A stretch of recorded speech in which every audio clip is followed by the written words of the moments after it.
ले रहे थे तो माइनस ही तो कर रहे थे उसमें से, इसलिए हम ले ही नहीं रहे। दो अप्रोच है, नेट कैपिटल एम्प्लॉयड, चाहे आप एसेट्स अप्रोच ले लो, अगर आप एसेट्स अप्रोच लोगे तो fix assets plus working capital लोगे, और अगर आप लायबिलिटी अप्रोच लोगे तो आप सीधा लोगे लॉन्ग टर्म लायबिलिटी प्लस में शेयर होल्डर फंड। सब शेयर होल्डर फंड्स में वो सब चीज़ें आती है, आपको याद हो तो। इक्विटी शेयर कैपिटल प्रेफरेंस, ठीक है, इक्विटी प्रेफरेंस और रिजर्व एंड सरप्लस दोनों निकालने आ गई पहले नेट कैपिटल एम्प्लॉयड। अब इसका फॉर्मूला देखो, रिटर्न ऑन कैपिटल एम्प्लॉयड बोल लो चाहे नेट कैपिटल एम्प्लॉयड बोल लो, EBIT अपॉन में नेट कैपिटल एम्प्लॉयड इनटू में 100। हाँ, EBIT अपॉन में नेट कैपिटल एम्प्लॉयड इनटू में 100।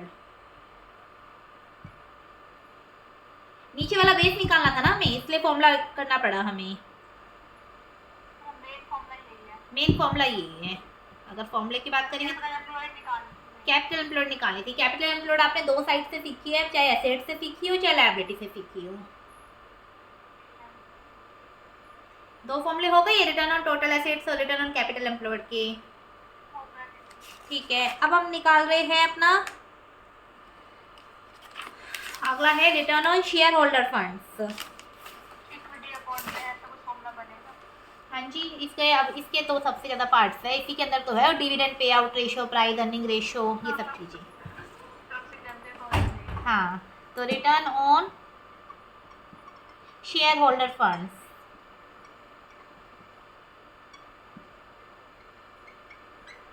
अब इसके अंदर डिवाइड कर लो आप अपनी 7 फॉर्मूले, बस ये लास्ट है, उसके बाद अब ये एक दिन के अंदर रिवाइज करोगे ना बैठ के, 1 घंटा तो हो जाएंगे लर्न। चार्ट बना के, हाँ थोड़े से याद करने पड़ेंगे, तभी तो कहते हैं कि MB थोड़ी बड़ी हो गई ना फिर। अब return on share holder funds के मैंने 7 भाग लिखे हैं, ठीक है। 7 फॉर्मूले हैं, तो मैं शॉर्टकट में लिख रही हूँ return on total share holder funds. इनके नाम लिख लो पहले, return on total share holder funds पहला। दूसरा है return on equity share holder funds, फिर इनके नीचे इनके फॉर्मूले लिख लेना। पहला है return on total share holder fund, सारे शेयर होल्डर फंड्स लेने हैं। दूसरा है return on equity share holder funds. तीसरा है EPS की फुल फॉर्म आती है अर्निंग पर शेयर। अगला है DPS, डिविडेंड पर शेयर। अगला DP ratio, dividend pay out ratio, मैं पूरा लिख देती हूँ, डिविडेंड पे आउट रेशो। अगला है dividend and earning yield, dividend and earning yield ये रेशियो। उससे अगला है price earning ratio, PE ratio, price earning ratio. एक बार नेम देख लो अच्छे से, return on total share holder funds. दूसरा रिटर्न ऑन इक्विटी शेयर। तीसरा अर्निंग पर। चौथा डिविडेंड पर शेयर। पांच अगला डिविडेंड एंड अगला प्राइस अर्निंग रेशियो। एक एक करके फॉर्मूले लिखते जाना इनकी। Return on share holder funds, इसका फॉर्मूला बनेगा EAIT,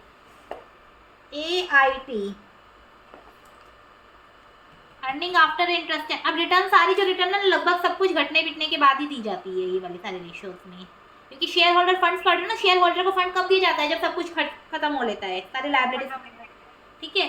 तो ऊपर आएगा earning after interest and tax या नेट प्रॉफिट आफ्टर टैक्स, मतलब सब कुछ घट चुका हो। अपॉन में अगर टोटल शेयर होल्डर फंड्स लेना तो टोटल शेयर होल्डर फंड्स में ना equity plus preference plus reserve and surplus, समझ गए?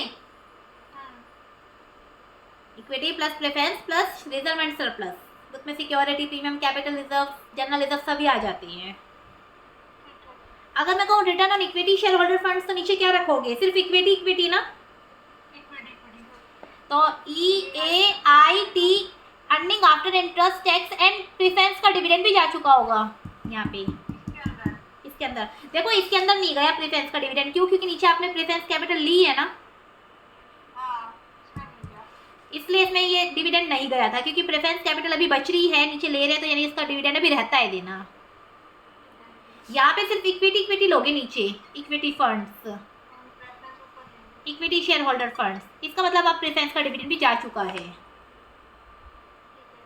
इतना समझ रहे हो? ये ध्यान रखना, इन चीज़ों को लिख लो, चाहे अपने हिंदी में लाइन लिख लो। जब हम return on total share holder funds करते हैं, इसका मतलब अभी प्रेफरेंस कैपिटल हमारे पास बच रही है तो उनका डिविडेंड भी बचता है, अभी देना दिया ही नहीं हमने। लेकिन अगर मैं सिर्फ इक्विटी शेयर होल्डर फंड्स में निकाल रही हूँ, return on equity share holder fund, तो प्रेफरेंस डिविडेंड हम दे चुके हैं। तो सिर्फ शेयर इक्विटी शेयर होल्डर के लिए निकाल रहे हैं कि उनको इक्विटी शेयर होल्डर को कितनी अर्निंग मिलेगी, कितनी रिटर्न मिलेगी। ये आपको ईपीएस निकालना आता है, ये तो आप लिवरेज चेन से भी निकालते थे। नीचे लास्ट में अर्निंग बच जाती है इक्विटी की, अपॉन में नंबर ऑफ इक्विटी शेयर ना, ये आप लिवरेज साइकिल निकालते थे तभी तो निकालते थे ना। अर्निंग बच जाती थी, earning available to equity share holder, सब कुछ घट पिटने के बाद लास्ट तक। उसके बाद नंबर ऑफ इक्विटी शेयर जो हमें दिए होते थे 100 या कुछ, बिल्कुल उसको कर देते थे। डिविडेंड पर शेयर भी ऐसे निकलता है। डिविडेंड के लिए बस अर्निंग की वजह ऊपर डिविडेंड लेना होता है, जितना आपने डिविडेंड दिया है ना वो ऊपर लोगे। जैसे डिविडेंड आपने 10,000 का दिया, 20,000 का दिया, वो अपॉन में number of equity share. Dividend अगर इक्विटी का ले रहे हो तो नीचे number of equity share equity, अगर डिविडेंड प्रेफरेंस का ले रहे हो तो नंबर ऑफ प्रेफरेंस शेयर्स। ये ध्यान रखना, अगर डिविडेंड इक्विटी का ले रहे हो ऊपर तो नीचे इक्विटी का नंबर ऑफ शेयर, अगर डिविडेंड प्रेफरेंस का ले रहे हो तो नीचे प्रेफरेंस का डिविडेंड, प्रेफरेंस का नंबर ऑफ शेयर। ठीक है ना, ये चीज ध्यान रखना। चार हो ये भी हमारे, return on total share holder funds, return on equity share holder funds, EPS में अर्निंग अपॉन में number of equity share. EPS हमेशा इक्विटी का ही निकलता है, प्रेफरेंस का कभी बहुत ही रेयर होता है हम प्रेफरेंस का निकाले, वरना ईपीएस हम इक्विटी का ही निकालते हैं। डीपीएस हम दोनों का निकाल सकते हैं, क्योंकि डिविडेंड तो दोनों को ही देते हैं, इक्विटी को भी प्रेफरेंस को भी। तो अगर डिविडेंड इक्विटी को दे रहे तो ऊपर डिविडेंड इक्विटी का, नीचे इक्विटी के शेयर्स, अगर प्रेफरेंस को दे रहे तो ऊपर डिविडेंड प्रेफरेंस का, नीचे प्रेफरेंस के शेयर्स। ये चार हो गए ना, ये चार को मैं अब कर रही हूँ, फिर अब बाकी के तीन और पढ़ा रही हूँ। अगला है dividend pay out ratio. Dividend pay out ratio, देखो आपने डीपीएस निकाल लिया ना, अब इक्विटी का निकाला है तो इक्विटी का ही मैं कह रही हूँ, डिविडेंड पे आउट आपने इक्विटी का निकाला है तो अर्निंग पर शेयर भी इक्विटी का ही लेना है आपको। डीपीएस अपॉन में ईपीएस इंटू में 100। भाई कितना डिविडेंड पे आउट किया है, इतना डिविडेंड पे किया है, इतने में से इक्विटी में सम करते हैं डिविडेंड पे, या तो कितना पे कर दिया, कितना डिविडेंड पे किया है इतनी अर्निंग में से, हमेशा अर्निंग में से डिविडेंड दिए जाते हैं। तो डिविडेंड पे आउट रेशियो मतलब इसका इतना भाग हमने पे कर दिया। ठीक है ना, डीपीएस अपॉन में ईपीएस इंटू में 100, ये समझ आ गया आपको। डीपी रेशियो, इसको डीपी रेशियो भी बोल सकते हैं, डिविडेंड पे आउट रेशियो या डीपी रेशियो। नेक्स्ट है डिविडेंड या अर्निंग यील्ड रेशियो। ऊपर तो डीपीएस ही रहेगा, देखो डिविडेंड और अर्निंग यील्ड दो रेशियो है इसमें, तो मैं एक बार पहले डिविडेंड यील्ड पढ़ा रही हूँ। डिविडेंड यील्ड और अगर एक बात करें अर्निंग यील्ड, दो है ना इसके अंदर। भाई dividend and earning yield ratio तो इकट्ठा नहीं है, दो है इसमें, डिविडेंड यील्ड रेशियो या अर्निंग यील्ड रेशियो। अगर डिविडेंड यील्ड रेशियो लोगे तो ऊपर डीपीएस, नीचे अपॉन में एमपीएस, बस फर्क कितना है, डीपी रेशियो में ईपीएस रहता है ना, यील्ड वाले में एमपीएस रहता है, मार्केट प्राइस आ जाता है, इनटू में 100 और एमपीएस मार्केट प्राइस शेयर। ठीक है ना, और अर्निंग यील्ड लोगे तो डीपीएस अपॉन में, सॉरी अर्निंग लोगे तो ऊपर आ जाएगा ईपीएस, ईपीएस अपॉन में एमपीएस, मतलब दो भाग हो गए। डिविडेंड यील्ड पढ़ोगे तो डीपीएस और अर्निंग यील्ड पढ़ोगे तो ईपीएस। आप कुछ ये समझ पा रहे हो कि earning yield earning ratio EPS, पहले ईपीएस और डीपीएस निकालना जरूरी है, ईपीएस और डीपीएस निकालना जरूरी है। अर्निंग ईपीएस का formula,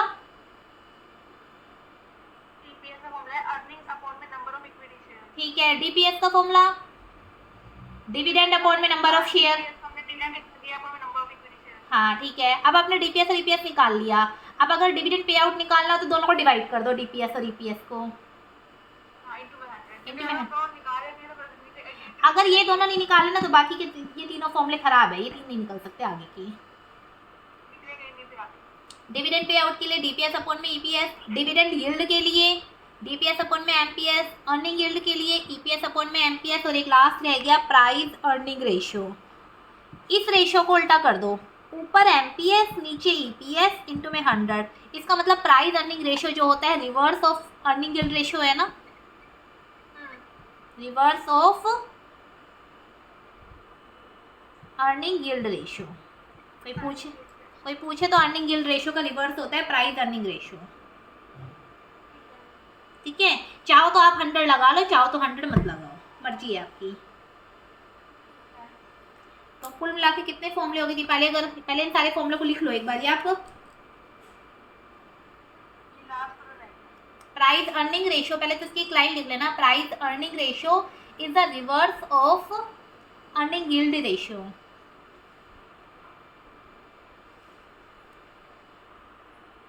price earning ratio is the reverse of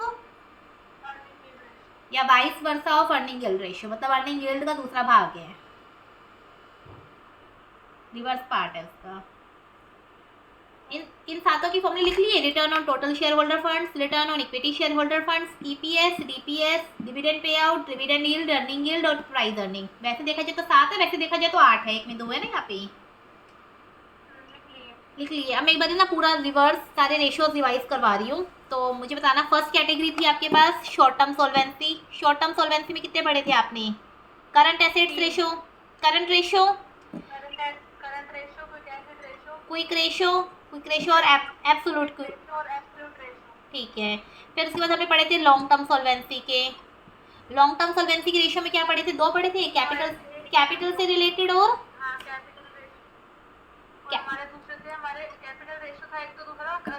coverage ratio. Capital वाले में 7 पढ़े थे और कवरेज वाले में 3 पढ़े थे। नाम वापिस रिवाइज कराओ। कैपिटल वाले के 3 थे, 7 थे आपके। Debt equity ratio, total assets to debt ratio, proprietary ratio, fix assets ratio, fix assets to, हाँ, और capital current assets to capital ratio और कैपिटल गियरिंग रेशियो। सबसे इंपॉर्टेंट है capital gearing ratio.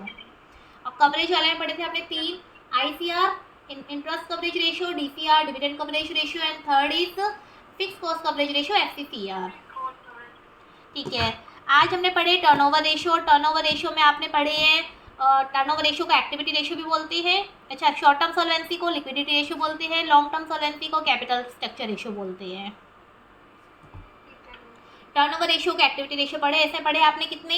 Inventory turnover ratio, trade receivable turnover ratio, trade payable turnover ratio, working capital turnover ratio, fix assets turnover ratio, current assets turnover ratio, cash ratio. ठीक है ना, 1 2 3 4 5 6 7 इसमें पढ़े। अभी total करेंगे कितने रेशियो पढ़ लिए? 3 7 और 3 10, फिर 7 इसमें, और फिर फोर्थ कैटेगरी पढ़ी हमने इनकम या प्रॉफिटेबिलिटी रेशियो। इनकम रेशियो या प्रॉफिटेबिलिटी रेशियो में इसमें 2 पढ़े आपके, सेल्स रिलेटेड और इन्वेस्टमेंट रिलेटेड। सेल्स में आपने 2 भाग पढ़े थे, प्रॉफिट वाले, एक्सपेंसेस वाले। प्रॉफिट वाले में मैंने 4 पढ़ाए थे, जीपी, एमपी, ग्रोथ। ठीक है, 4 ऐसे पढ़े। और एक्सपेंसेस अभी 4 ही पढ़ाए मैंने, direct material expenses, manufacturing expenses, office expenses और सेलिंग डिस्ट्रीब्यूशन। 4 ऐसे पढ़े। 4 और 4 8 तो ये हो गए। और इनकम रेशियो में पढ़े हमने 7, ये इन्वेस्टमेंट में पढ़े हमने 7।